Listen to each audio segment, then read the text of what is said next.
Alright, here's the update. What's going on? Septic tank is getting put in. Here's our tanks. They just put them in.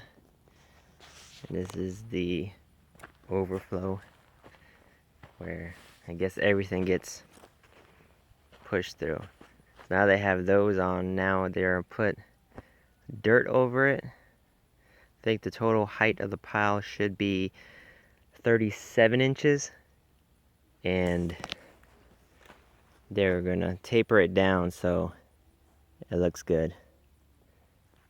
And then this here, these tanks here, it's only gonna have about 6 to 8 inches of dirt over it. But we're gonna have this whole side filled with dirt and leveled out, so you won't even tell that these are even here.